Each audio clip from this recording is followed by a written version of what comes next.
Welcome, fans, to another live edition of the Great North Wrestling Podcast here only on the Hannibal TV on YouTube. My name is Jack Kilby, Executive Vice President of Great North Wrestling, and I'm very pleased tonight to have an author and podcaster on, historian, who wrote a really interesting book on the late, great Verne Gagne, the longtime American Wrestling Association world champion, godfather of the AWA. And those of us of a certain vintage really recall the AWA quite fondly. It's called Verne Inside and Outside the Ropes. And I am pleased to introduce Mr. Brian Ferguson. Brian, welcome to the Great North Wrestling Podcast. Jack, thanks for having me on today. I really appreciate it. Well, I guess right off the hop, I'd like to know what inspired you at this particular moment to write a book about Verne. You know, he passed a few years ago, was inducted into the WWE Hall of Fame, which is one of the more interesting exercises for a number of reasons. But why did you want to tell his story now to perhaps a whole generation of modern wrestling fans that aren't familiar with Verne? Sure, and that's, you just kind of said it right there, that aren't familiar with Verne.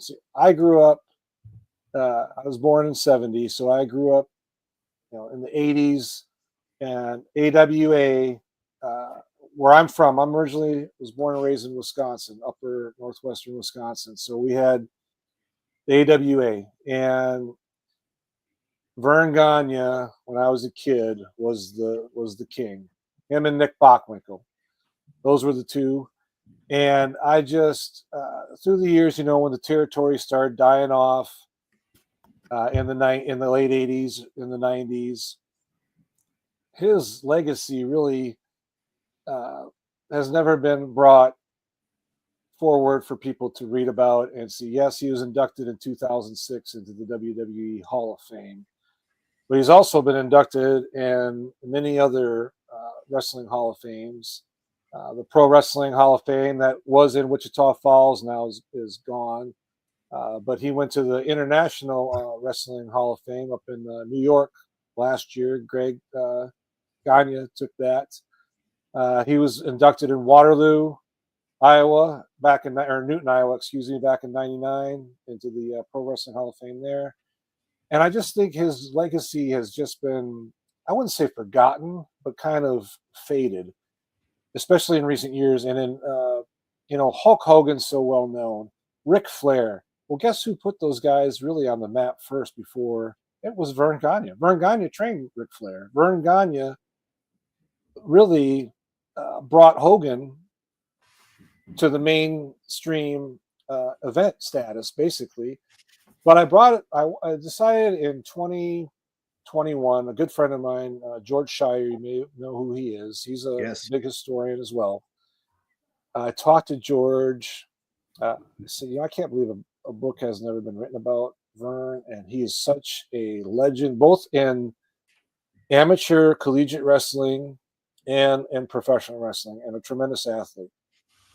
And George has written a few books himself, but he's like, I can't write another book. He didn't want to do it. And I said, well, I want to do it. Never written a book in my life, Jack. Never. I was in the military for 26 years.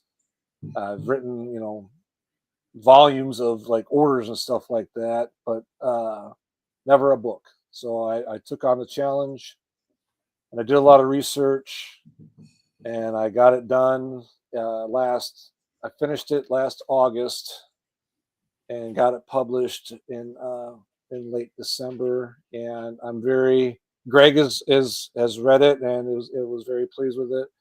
He was involved with it. His sisters, two of his three sisters, were involved with the book, and George Shire. And a lot of history was brought up that some things Greg didn't even know about. Like his dad was drafted by the Cleveland Browns in 1948. He didn't know that. I found that out. Wow. And yeah, just his legacy of the 50s and how he kind of changed wrestling in the 1950s before, it was starting to get in that carnival, in that carny mode in the 40s with wrestling bears and clowns and a bunch of things that wasn't really a professional atmosphere. And when Verne really got into the business in 1949 and through the 50s, he changed that dynamic of we want guys and women in here that are legit, that are Mm. that people want to come see. And he had a lot of politics.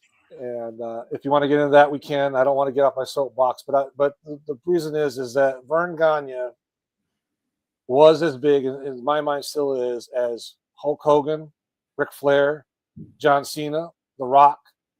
But I think his legacy has just been faded, and I wanted to bring it back. So I'll put that in a nutshell. Yeah, that certainly is not a controversial statement for sure. Any historian knows what just a contribution he made to even modern pro wrestling, but along those lines with such a life and so many varied accomplishments. How did you narrow it down to focus? Like what process did you go through to say, I think this is significant without making it it could really be about what, 800 pages? Oh, it could be probably 1,000. Yeah. But I had several drafts, and I just, I went from the beginning. I kind of went through his family lineage, his family's really from France. And then I broke down, okay, what would I, as a wrestling fan, really want to know about? So I went through it a few times, or one time, and I had like you said, about 800 pages. And I was like, okay, this is way too much. Nobody's going to read this much. It's going to get boring and redundant. So I cut some things out. Actually, I had my wife read some of it, and then she's like, yeah, this, you might want to take this out, and so it kind of broke down into the beginning where his family was in France.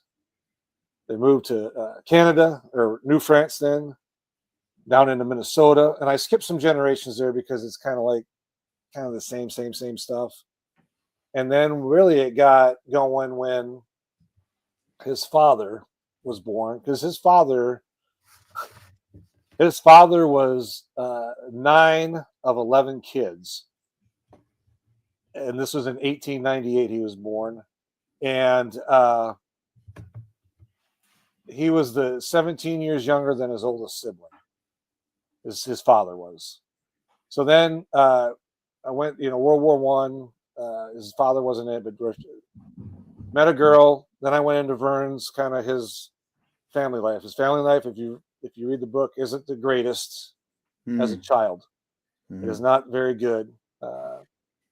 He has lost his mother very young, at 12 or 11 years old, almost 12, from stomach cancer. Ends up moving in with his aunt and uncle. And I go into that, how that transformed. His high school, he was such a gifted athlete, Jack. He played football, wrestled, and played baseball, and was a star pitcher. He won his high school state wrestling championship in 1942.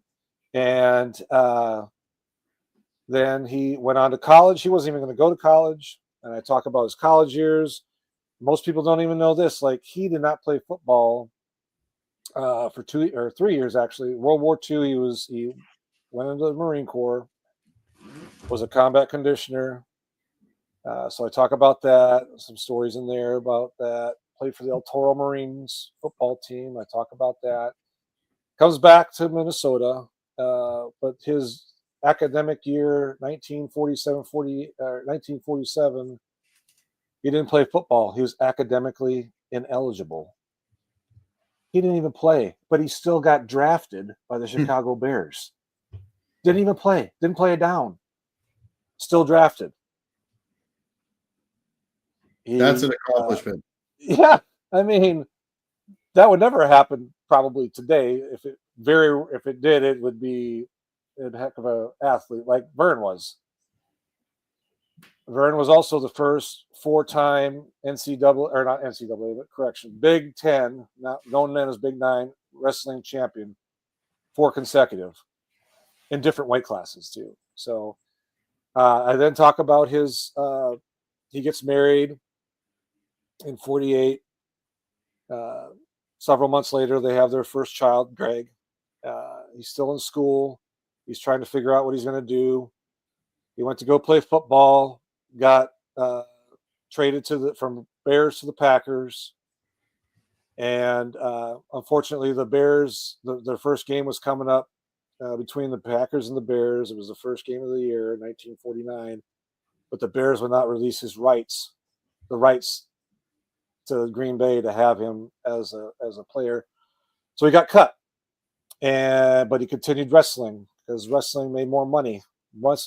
Your average income back in 1949 was not even $3,000 a year, and Verne made, I believe, around $15,000 his first year in the business, and then it just went. I mean, in his third year, he's making over $100,000 a year. Mm-hmm. Yeah, I was surprised at that figure when I read that. But yeah, moving to jumping ahead a bit in a very seminal point in his life, his frustration with the National Wrestling Alliance at the time led to the creation of the AWA, where he said, I'm tired of this mafia-like atmosphere. He wasn't going to get a world title run, to my understanding, and he just went out and through a pretty interesting stunt, which you can expand on, created the AWA. What does this say about his character and vision for wrestling? I think he's one of the few that actually took a gamble, because there was a lot of guys that were very frustrated at that time with the NWA and all their politics. But promoters a lot of them were afraid to pull out of the NWA because they'd be considered outlaw promotions. And back then that was a big no-no. You were blackballed basically. And so, but Verne took a risk. He worked with a couple other promoters, Joe Dusick out of Omaha and Fred Kohler out of Chicago. And they decided to work together. And Verne, and at that time too, the FBI was just got done investigating the NWA for antitrust violations. And basically racketeering, correct? Right. Yeah. In a nutshell. So they really were kind of in a position where we'll let Verne.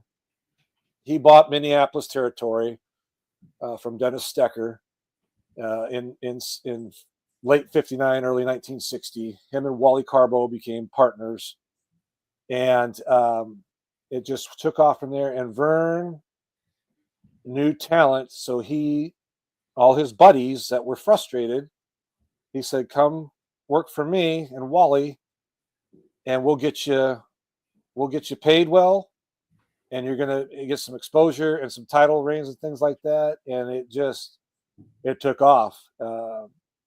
In August 16th, 1960, it was officially branded the American Wrestling Alliance at that time, not association. And I want to make something clear to some fans out there. Pat O'Connor was not the first AWA World Heavyweight Champion.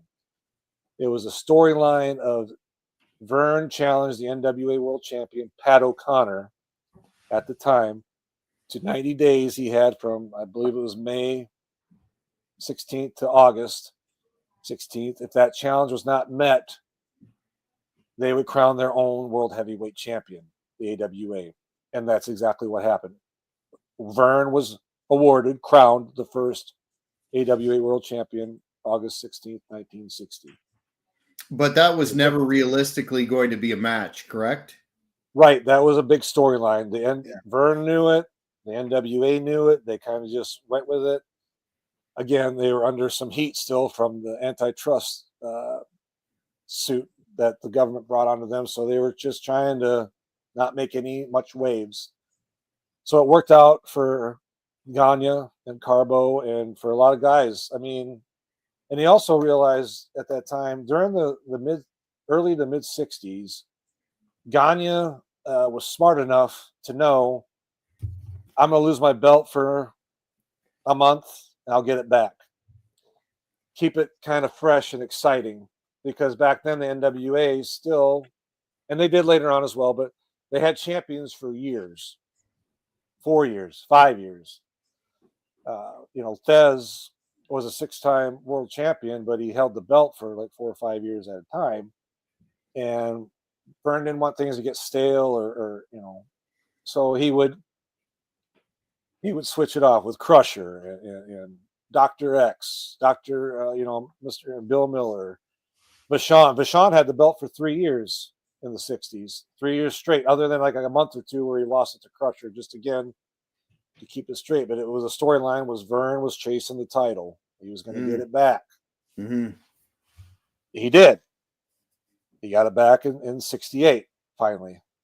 And then he lost it again for like, I don't know, a month, I think, to Dr. X, Dick Beyer, and then he won it back. But then he kept it for 7 years almost. But again, he knew his audience at that time. His audience, and that was the great thing. And he was also training guys, if you want to get into that a little bit. Definitely in a second. But first, I want you to comment in your book. You make an argument that Verne was more popular over than in his prime than Hulk Hogan. What did you uncover in your research to support that? Sure. So, Jack, it was very interesting. If you go to newspapers.com and you just type in and dates like 1950 to 1960, Verne Gagne, I'm talking literally thousands of articles on Verne. If he was at Fort Worth, he was in the paper. If he was in San Francisco, in the paper. And then the popularity. He had his own, he was one of the first wrestlers to have his own fan club. He was one of the first wrestlers to he was the first wrestler to have a board game. And this was in the 50s, 1956. A game company produced a board game called the Verne Gagne Wrestling Board Game. Never been done before. I mean, that kind of tells you right there how popular he was. I mean, they're not just going to print that for anybody. And also just the fan clubs, the appearances. He was on the 50 shows like The Tonight Show. He was on Jack Parr. He was on Art Linkletter's show. Just those nights or those shows back then. And he also had a television spot for Gagne Metrics, where they did different ways of exercising at home without using equipment. You just use chairs or a door frame, things like that. But and all my references are listed in the back of the book. So I can tell you that there was thousands of articles on Verne when he was wrestling. If he was on the marquee, he was on a radio show. He would be on TV if they was in that area promoting the card. And he was as big to me, in my mind too. And the references kind of say it all. Hulk Hogan of his era, Ric Flair, John Cena, The Rock. He was a rock star, just like those guys were. Yeah, absolutely. You touched on how he, part of his legacy or a significant part of his legacy really was training future stars, not only Flair, but we had the Sheik and Kenny Patera, Brunzell, on and on and on. How did this practice fit into his philosophy moving forward to shaping wrestling the way that he saw it? So he wanted guys that were physical, athletic, and ring smart. So when he trained guys, he would condition them for 6 hours a day, 6 days a week. The only day they had off was Sunday. And he would develop these guys. The camp was usually about 6 to 8 weeks, depending on his schedule. Now, when he started really training guys in the 70s, he was still champion then from 70 to 75, but he probably worked once a week as the champion. So he had more time to train these guys. But his fundamentals were, they trained hard, they worked hard, and they were in shape, and they were tough. They had Billy Robinson as one of his trainers with him. And Billy Robinson is known to be a rough and tough character. He'll stretch you, and he did. He stretched those guys good.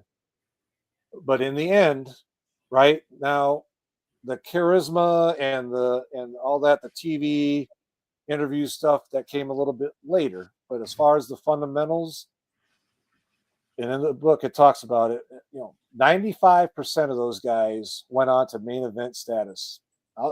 You gave me a few names, I'll give you a few more. Sergeant Slaughter, Rick Steamboat, I'm talking Ole Anderson, Lars Anderson, Gene Anderson, Baron von Raschke. I could go on and on. But over 144 guys that he trained, and 95% of them were main event stars within 2 or 3 years after they got out of his camp. And that just tells you right there. Yes, he was a hard ass, if you will, if I could say that word on your show. Absolutely. But you train like if you're in the service or a military, you train as you fight, and that's what he did, and they were successful. So wherever they went, they could stay in the AWA, NWA, WWF. There was and we talk about this too. Yes, he broke away from the NWA in '60, but they all still work together, exchanging talent and things like that. We talk about that whenever you want to talk about that too. So, yeah. As the title suggests, you look at his life and legacy, both inside and outside of the wrestling ring.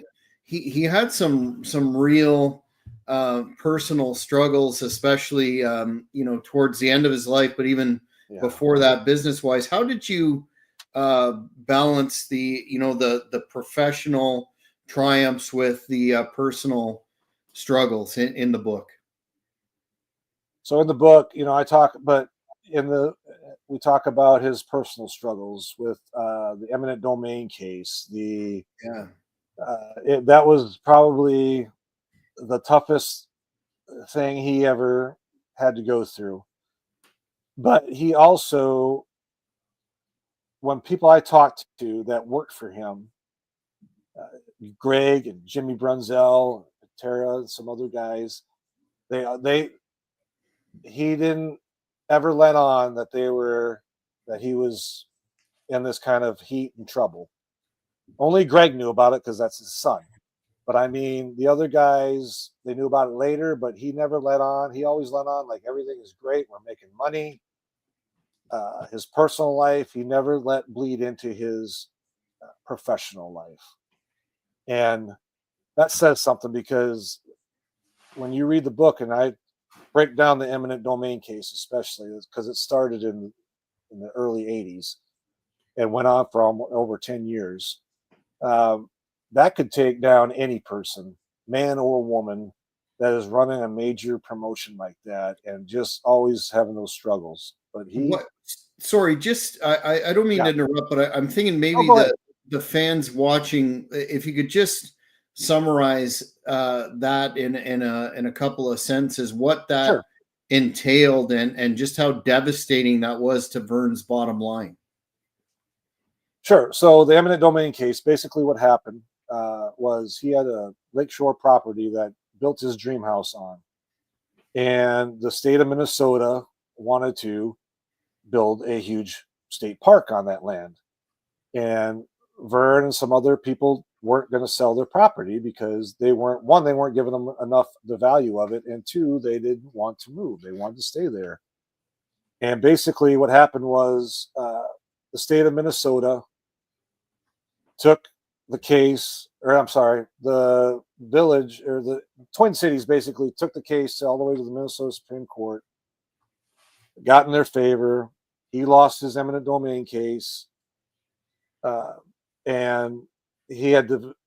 It took a lot out of him. He got a few $1,000,000 out of it, but after his court costs, his lawyer fees, and all that, he only ended up with a few $100,000, and then he had to buy another house. He was basically broke at the end. In 1993, he was pretty much broke. So, but like I said, he never let on during his time with the AWA. Never even spoke about it or let on about it. So it was a pretty devastating effect. Yeah, that's incredible. One of the aspects that we hear a lot about Verne in terms of the changing landscape of professional wrestling, and there was always that which I'm sure you could expand upon a little more. There was always despite it being the AWA and the NWA, there was cooperation amongst the territories, and then McMahon came in, and I've always wondered how Verne dealt with, because I've also had the pleasure of interviewing Greg, and it seemed that the first major victim, if you want to call it, of the national expansion was the AWA, and Vince McMahon seemed to relish in picking off one by one every vestige of the AWA, right down to Rod Trongard. How did Verne deal with that? Did he see the writing on the wall? I know there was talks of selling, and then it fell apart. But did he see the writing on the wall? And he must have had immense hatred for Vince. It seems so, even in the Hall of Fame. Yeah. Yes, he did not really care for Vince McMahon Jr. I will say that. As far as picking off his talent, at first he thought, okay, this is a fad. It's going to blow over. It's not going to be a big deal. We can ride through this. Like you said, though, he kept picking off his talent. He did finally, and I think 87, start having talent when they came in, sign a contract for at least, I think, 2 years. Because before that, it was always just a handshake. Here you go. We're going to do this. We're going to make a run. Even if they did leave, right, before McMahon came in, they would always give them 6 weeks notice. Hey, we're going to leave. Okay, we're going to write you out the story. You can move on. We'll get somebody else. But it hurt him. It hurt him bad. Again, he did not portray it, but there's also things that talk about, okay, the office people started kind of withering away. It basically, at the end, it was Greg, Verne, Larry Nelson, the announcer, and the cameras. That was about it. And Larry Zbyszko. And Larry Zbyszko was the last champion of the AWA, but at the time he was Verne's son-in-law, so he really didn't have to worry about him bolting because it was his son-in-law. So, but it took a toll on him. But again, he never let on in front of everybody else. He always had the attitude, we're going to be fine. We're going to get through it. We're the AWA. We've been around for 30 years. I think the biggest thing is when people, he built up these radio stations, TV stations and broadcasting throughout the country. And when McMahon would go in and take his slots because he offered more money, and again, they weren't contracts, they were all handshake deals or over the phone, they would tell Verne, sorry. Or if he wanted a venue to rent, every time at the same time of the year, Vince would went in, sorry, Vince gave us more money for it. And that was heartbreaking because that's just cutthroat, and it wore down on him, and it took a toll on his health and his wife's health. I mean, the book talks about his wife passing in 2002 from cancer, but from what the children tell me, that it took a lot out of them. Just how everything went down with the AWA and the eminent domain we talked about earlier. So Yeah, it seemed to be personal between the Gagnes and Junior because of, you mentioned losing television slots, but Vince Jr. even went out of his way to steal I say steal, but acquire the Civic Center and sign these buildings to exclusivity so that the AWA couldn't run there anymore. And then he initially would bring in AWA talent in the territorial confines of the AWA. So it was somewhat surprising that he accepted that hall, at least to me as an observer, he accepted that Hall of Fame introduction. Right. So Greg had got the call from, I believe it was Stephanie McMahon, called him and said, we want to induct your dad. And granted, now this was 15 years after everything went down. And surprisingly, Greg says his dad said, yeah, I'll do it. Now, mind you, at that time too, this was the very early stages of his dementia. I mean, he was pretty cognizant of everything yet, but he had some cognitive concerns at times. But in the book, you talk about, he makes that statement about at the end of the speech, I want to thank what's that guy's name again? That kind of thing. I believe, and Greg thinks so too, that he really did forget for a second because that again was his early stages. But I think he just wanted to forgive and forget and let go and let it move on because you can't just having it balled up all the time ain't doing anybody any good. So yes, there was a lot of heat, and yes, there was a lot of animosity because McMahon ties talk about he loved competition. No, he doesn't. He does not. He can say what he wants, but his actions speak louder than his words. I mean, and I'll just kind of leave it at that. But I believe he wanted to take over. He did for a number of years, take over the entire industry. Mm-hmm. I mean, you had WCW in the '90s for a while, early 2000s. TNA when it was in Tennessee and Florida for a while. Now AEW, but I mean, yeah, he'll take him out, no problem.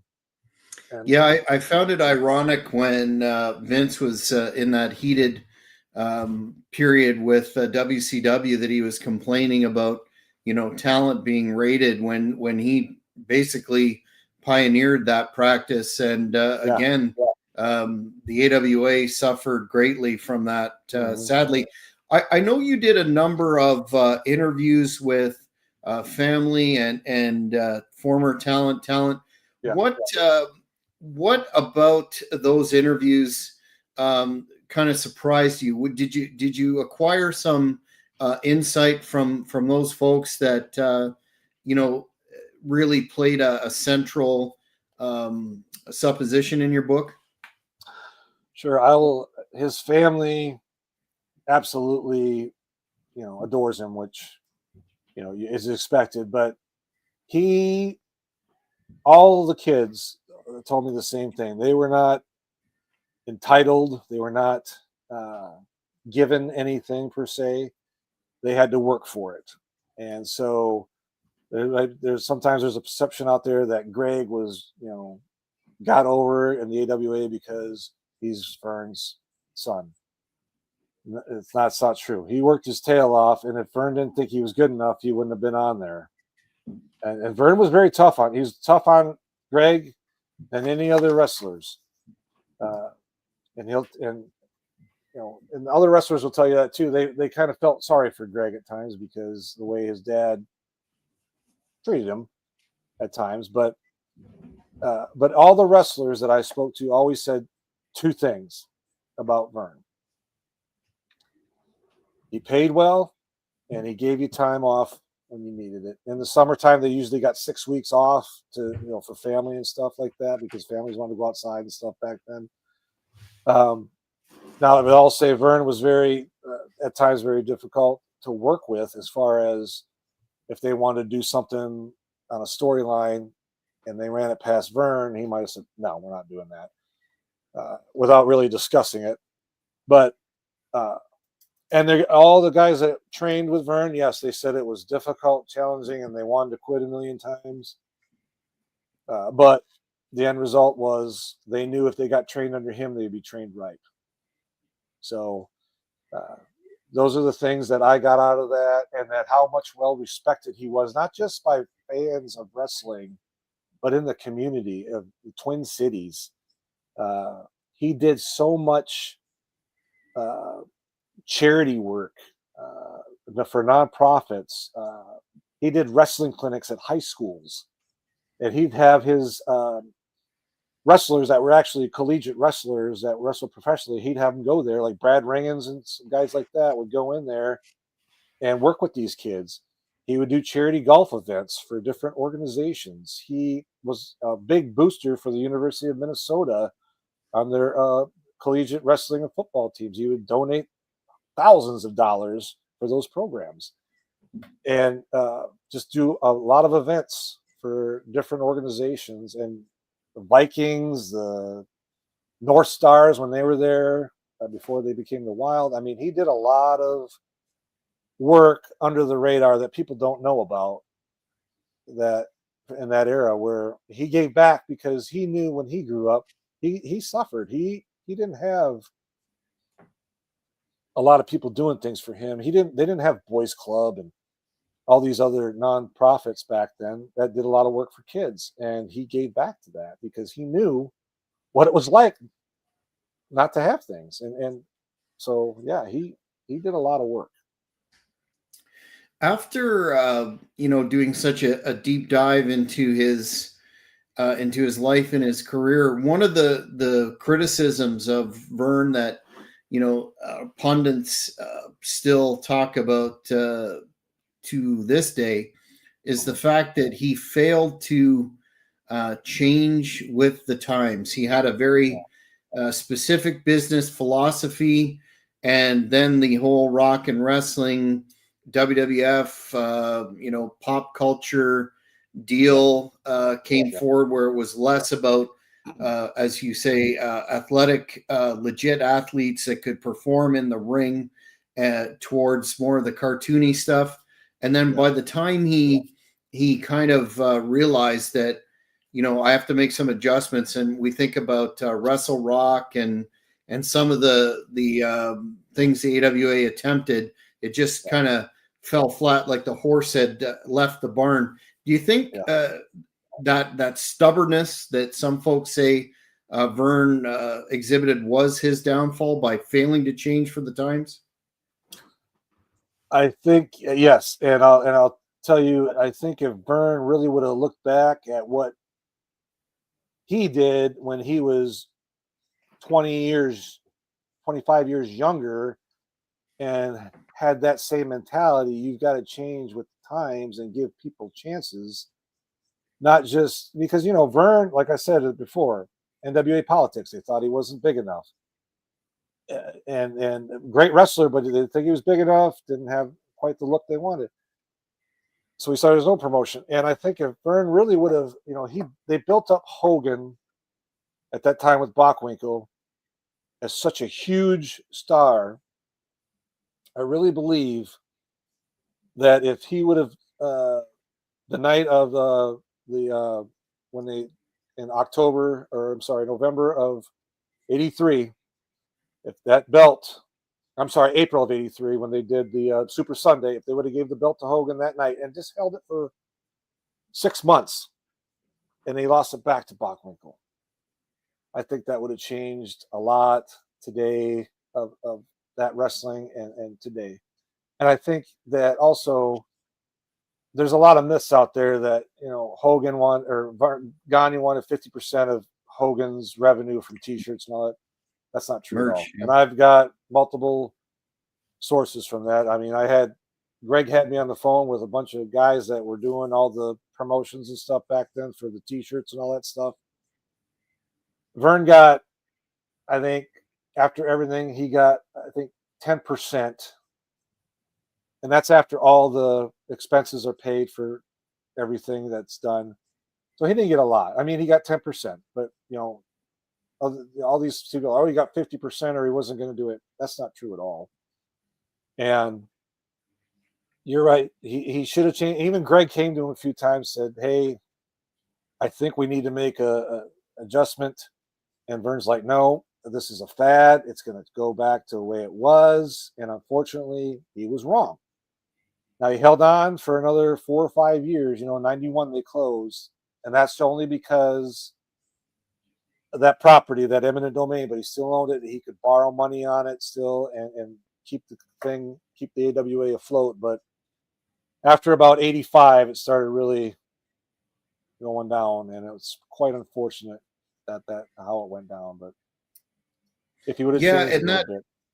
that television deal that they got with ESPN, that seemed to be a tremendous opportunity that they didn't fully. I mean, great. Some of my favorite matches from growing up took place at the Showboat in Vegas. Kurt Hennig and Nick Bockwinkel, that 60-minute deal, and then the Rockers against Rose and Summers, that bloodbath. Just really great stuff. But they didn't, because of Verne's mindset and resistance to change. It wasn't the ultimate savior of the company that they brought Slaughter in after he left WWF. It really didn't turn out to be the savior, and then eventually they lost it. Yeah. Jack, in my mind, I really think, and if he would have changed some and taken some of the ideas from Greg, was still young enough and with the times that he would have taken some of Greg's suggestions, that I think things would have turned out differently. But he was of the mindset, like a lot of those old promoters, they thought it was a fad. They thought, give it a year or two, it'll be gone, and we'll have our territories back. And it just didn't work. Fans were tired of the same old, and Vince had a fresh look, a fresh production. And it's unfortunate that Verne, I think, like I said earlier, Jack, if Verne would have looked back at himself 25 years earlier and said, maybe we should change and go ahead with this, I think it would have been a lot different. I know it would have been, but it is what it is.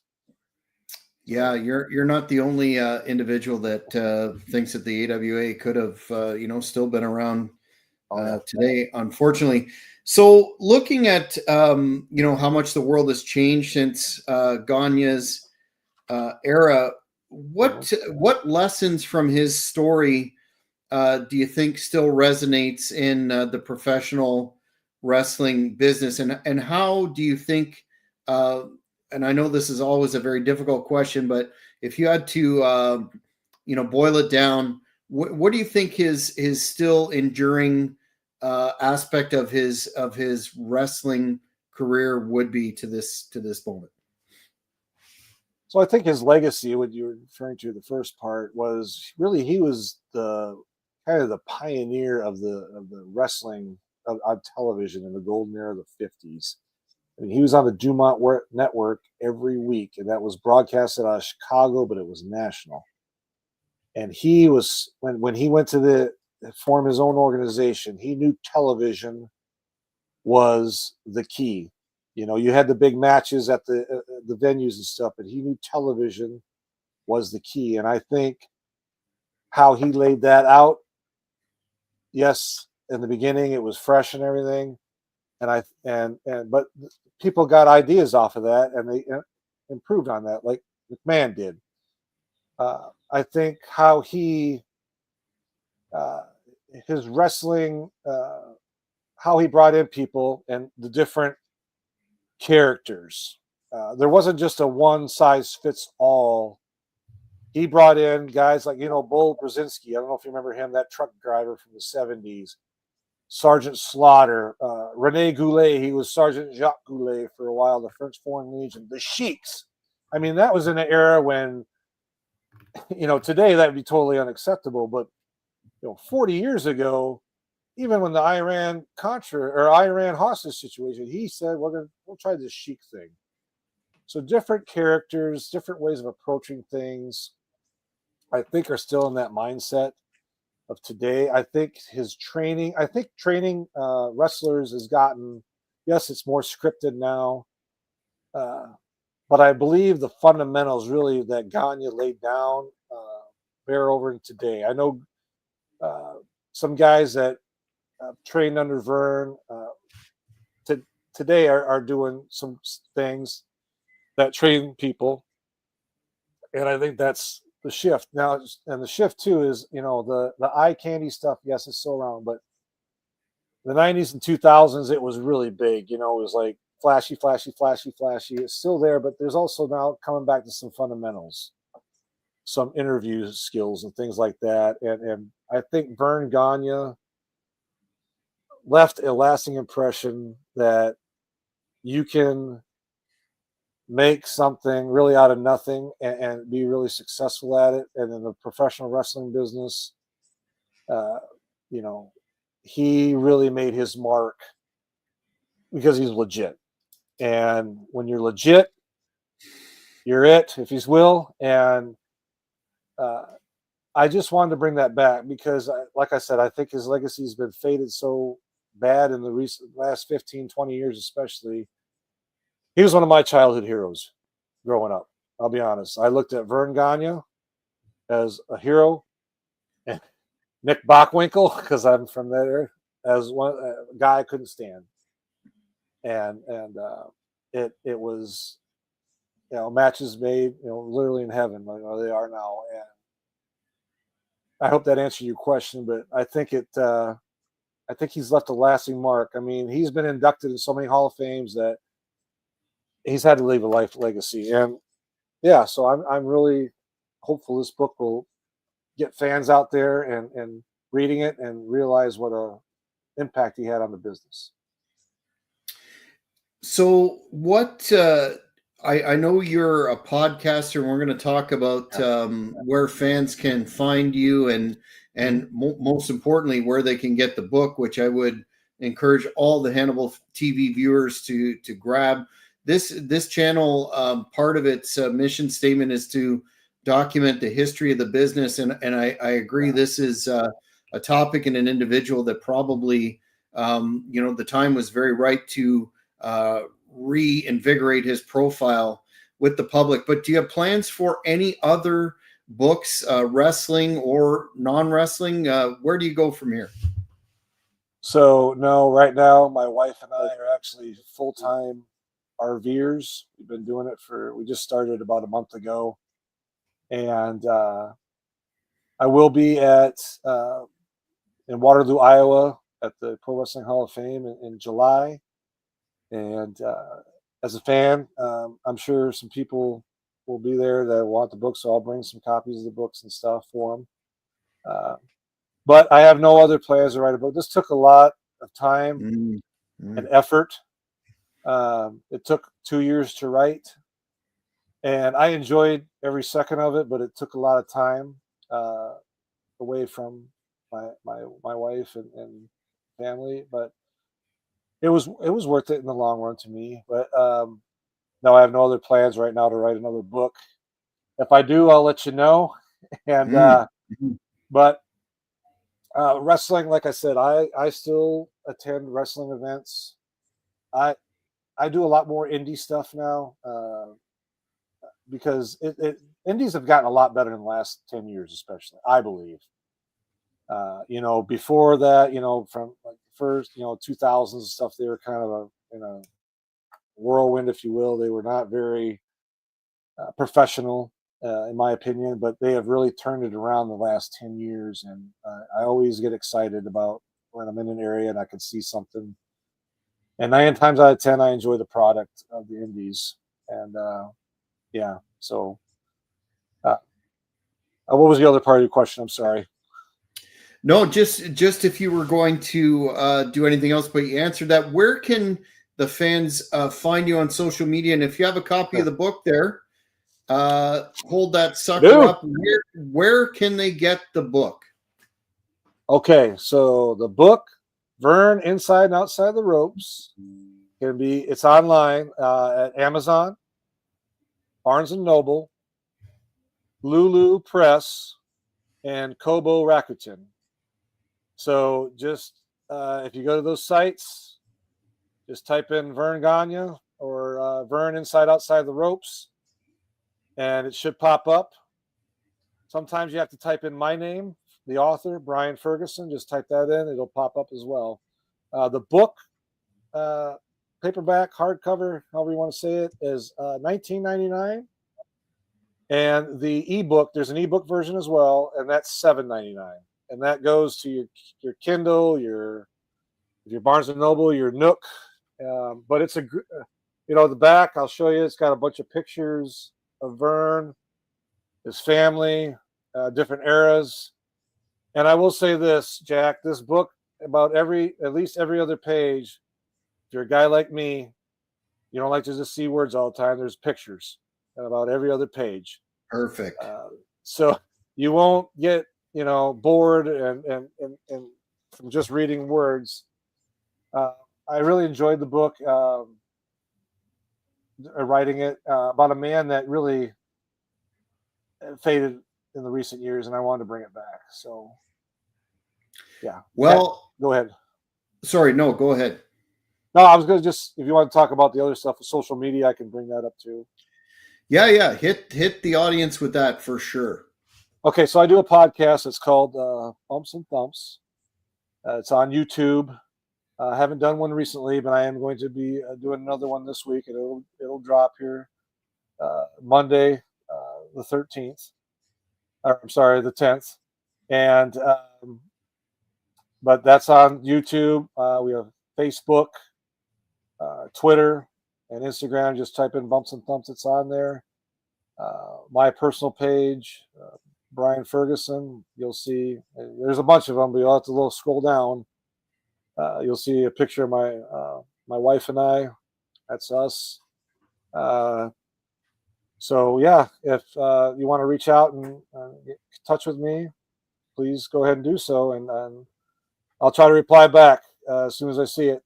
I know Jack gave me a message yesterday. It took a few hours, so I apologize for that. We were doing some stuff, but I will. If you reach out to me, I will reply back to you and go from there. But yeah, it's been a great ride, and the podcast is a variety of people. It's not just wrestlers. I've had promoters, I've had managers, I've had valets. I had Baby Doll on there a few years ago, and I go back and forth. I go new generation, old school, and different promotions, and it's kind of a variety of different wrestling topics and things. So also involved in the WFIA that just came about a few years back. We just reinvited it, Wrestling Fans International Association, and I'd like to put a plug in for that if I could.